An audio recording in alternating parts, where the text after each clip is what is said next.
بسم اللہ الرحمن الرحیم۔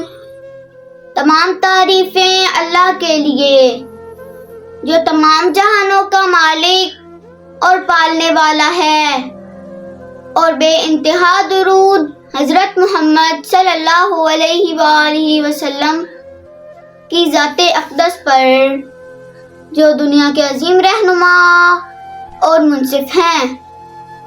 روزے کی فضیلت۔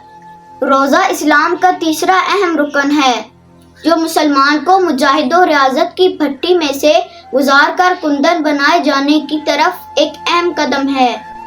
امت محمدی صلی اللہ علیہ وآلہ وسلم پر روزے 15 شعبان المعظم 2 ہجری کو فرض کیے گئے، اور اس بابت رب کائنات نے حکم فرمایا کہ فَمَن شَهِدَ مِنْكُمُ الشَّهْرَ فَلْيَصُمْهُ، تم میں سے جو اس مہینے کو پائے وہ اس کے روزے رکھے۔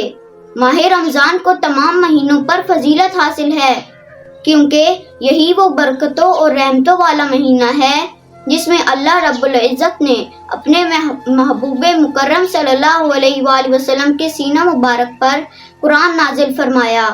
ماہ رمضان کی آمد کے ساتھ ہی رحمت و برکات الہیہ کا نزول ہوتا ہے، اور انسان کے دل میں اس مہینے کا احترام پیدا ہو جاتا ہے، جس کی بنا پر قلب انسانی دنیاوی افعال سے دستبردار ہوتے ہوئے عبادات کی طرف راغب ہو جاتا ہے۔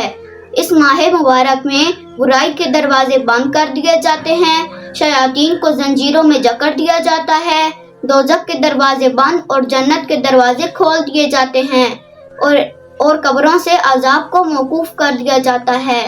روزے کی ایک فضیلت یہ ہے کہ روزے دار کے پچھلے تمام گناہ معاف کر دیے جاتے ہیں۔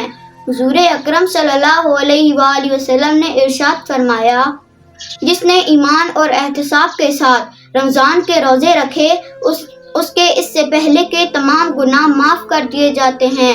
روزے دار کے لیے حضور اکرم صلی اللہ علیہ وآلہ وسلم نے روزے کے عوض خوشخبری سناتے ہوئے فرمایا، روزے دار کے لیے 2 خوشیاں ہیں، ایک افطار کے وقت اور دوسری خوشی اپنے رب سے ملاقات کے وقت۔